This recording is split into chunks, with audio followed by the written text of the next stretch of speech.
পূব আকাশে এখন সন্ধিক্ষণ। উনুনের কাঠ যখন জ্বলতে জ্বলতে শেষের পথে, লোহার শিক দিয়ে খুঁচিয়ে দিলে ধূসর রঙের যে ছাইটা খসে পড়ে, অবিকল সেই রং। তারই মাঝে কোথাও পোড়া কাঠের মতো কালো কালো মেঘ। সাদা আর কালোর সেই মেলামেশার পেছনে সূর্যের গোপন রক্তিম আভা। পশ্চিমের আকাশ তুলনায় অনেক ফুরফুরে। কলুষহীন নীল পটের উপর থাকে থাকে সাজানো সাদা মেঘের অট্টালিকা।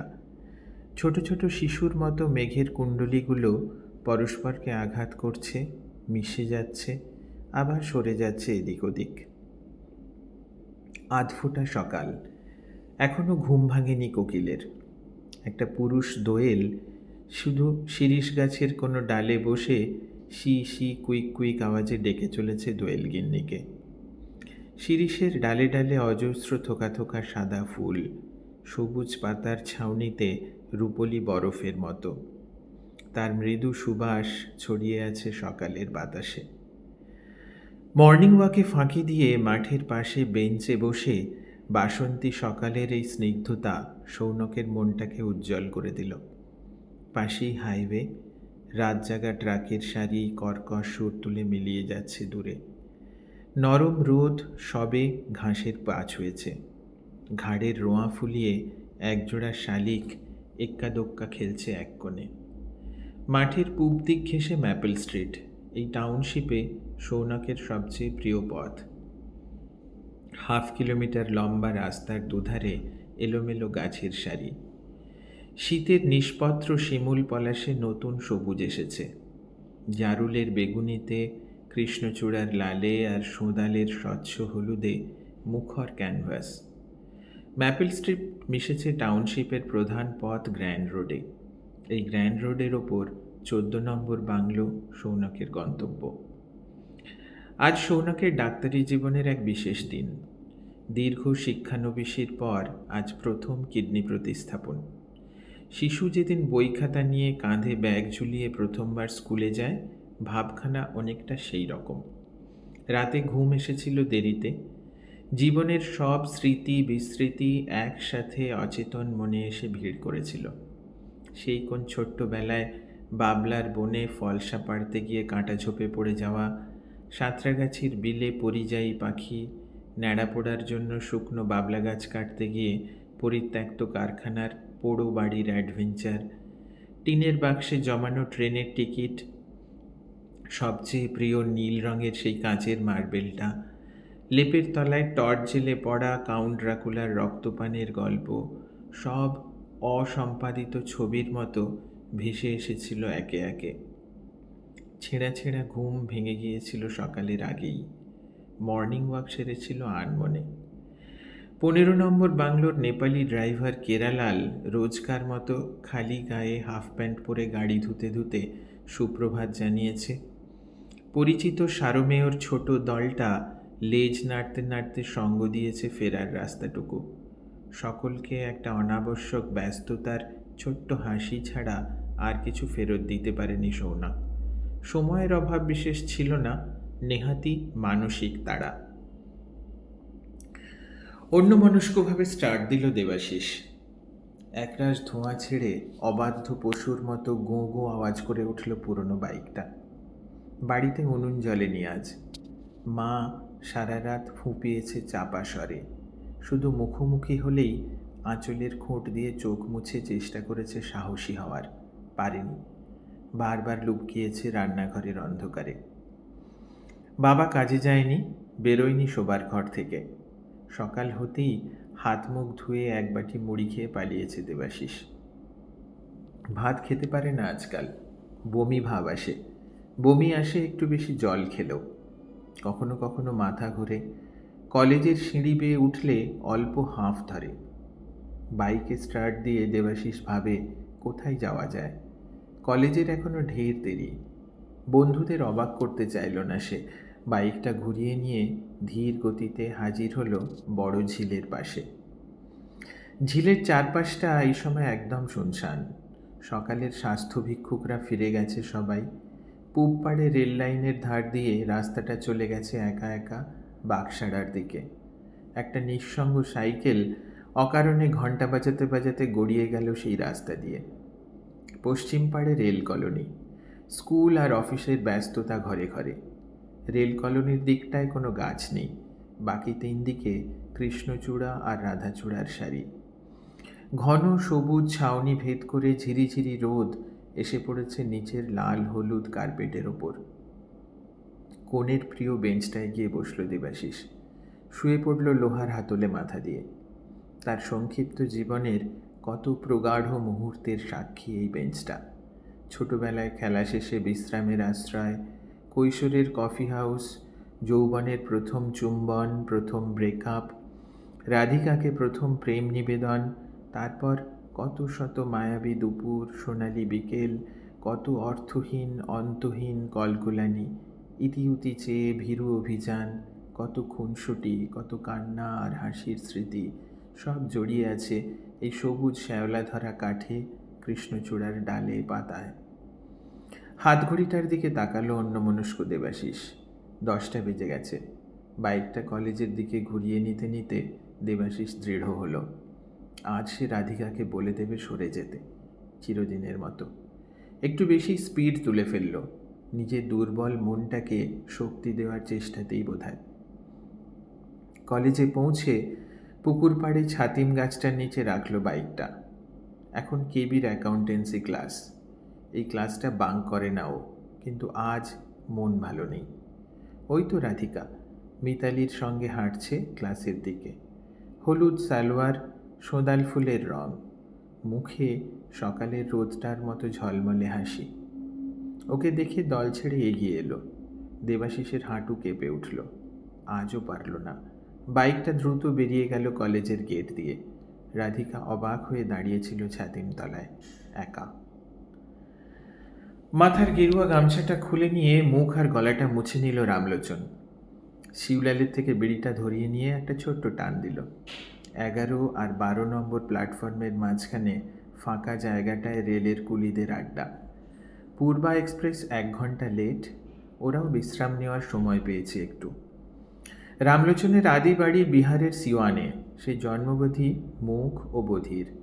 খুব ছোটবেলায় তার রুখা সুখা দেশ ছেড়ে ছেলের সুচিকিৎসার আশায় রামলোচনের বাপ যশবন্ত পাড়ি দিয়েছিল কলকাতা।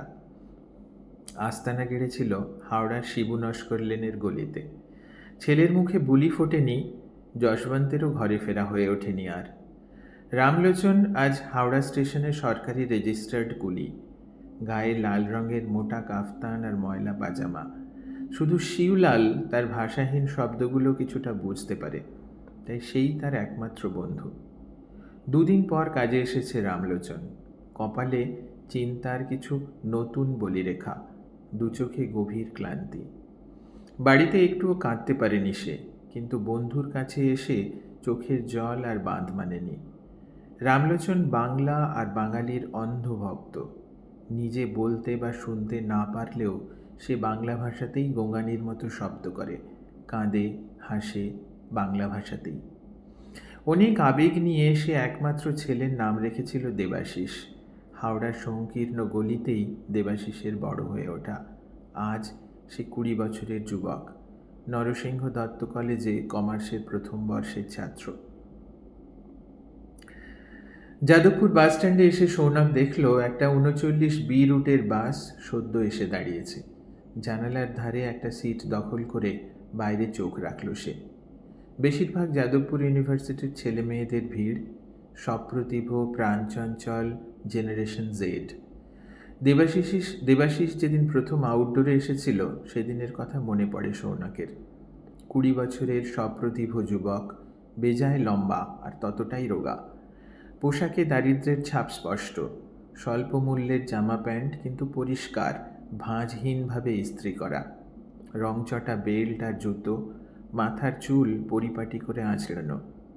সঙ্গে একজন নুবজ মানুষ, মুখ দেখে বয়স আন্দাজ করা কঠিন। মাথার চুল রুক্ষ, কাঁচা পাকা, পোশাক অবিন্যস্ত, কিছু কিছু জায়গায় রিফু করা, পায়ে রবারের স্যান্ডেল। চোখ দুটো একটা হারিয়ে যাওয়া মানুষের।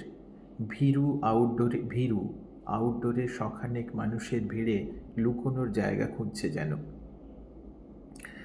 আউটডোর টিকিটে বয়স 20 দেখে সৌনক বুঝল ছেলেটিই রোগী।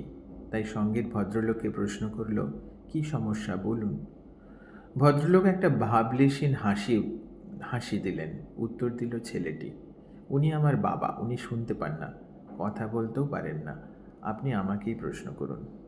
সৌনক কয়েক সেকেন্ডের জন্য প্রশ্ন করতে ভুলে গিয়েছিল।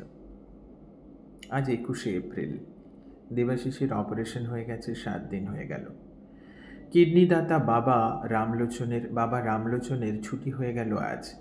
দেবাশিসকে থাকতে হবে আরও দিন 7। 2টি আইসোলেশন রুম, একটাতে আছে নীলোফার, একটায় দেবাশিস। ঘরের দেয়ালে একটা বোর্ড লাগানো, তাতে অনেকগুলো ছবি, কিছু লেখা, কোনোটা অপটু, কোনোটা বা বেশ দক্ষ হাতের। সবই কিডনি প্রতিস্থাপিত রোগীদের লেখা আর আঁকা। দুপুরের দিকটায় বিশেষ কাজ থাকে না সৌনকের। এই সময়টা সে কাটায় আইসোলেশন রুমে গল্প করে। নীলোফারের বয়স 17, তার গল্পের কোনো শেষ নেই। সৌনক ঘরে ঢুকলেই সুরমা লাগানো চোখে অনাবিল হাসি, ঝর্নার মতো তার কলকলানি শুরু হয়ে যায়। তার বাড়ি পার্ক সার্কাস, 51বর্তী পরিবারের আদরের কন্যা। আব্বু, আম্মি, ফুফা, ফুফু, চাচাতো ভাই বোনের পাশাপাশি তার গল্পের অনেকটা জুড়ে থাকে আজিজ, তার হবু স্বামী। কিভাবে 2টো কিডনি নষ্ট হয়ে গেছে জেনেও আজিজ তার হাত ছাড়েনি, সেই গল্প বলতে গিয়ে ভালোবাসার জলে ভরে যায় তার চোখ। প্রতিদিন একই গল্প শুনতে সৌনকেরও বেশ লাগে। প্রতিদিনের ক্লান্ত বাস্তবতার মধ্যে সরল মেয়েটার এই কুল ছাপানো আবেগ মন ছুঁয়ে যায়। বিকেলের ভিজিটিং আওয়ার্সে নীলোফারের ঘর প্রতিদিন ভরা। কোনো না কোনো আত্মীয় প্রতিবেশী ফলের ঝুড়ি নিয়ে হাজির হয়, আর আসে আজিজ প্রতিদিন।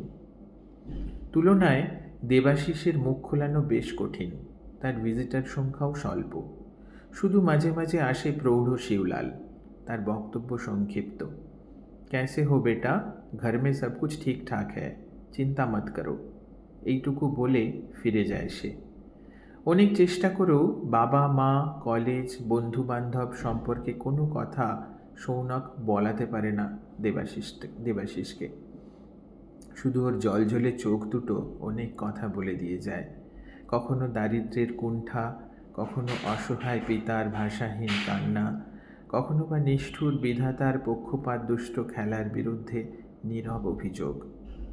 সফট পোর্টার ভেলভেটে একটা নতুন ছবি যোগ করেছে দেবাশিস, একটা বুলেট থান্ডারবার্ড। শুধু মোটর বাইকের কথায় সে সহজ হয়।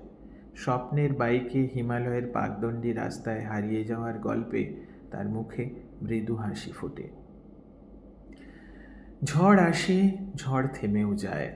শুধু এই ঝড়ের মাঝখানে বসে মানুষ বিশ্বাস করতে পারে না যে এটা কোনোদিন শান্ত হতে পারে। কেটে গেছে আরও 6টা মাস, খুব দীর্ঘ 6 মাস।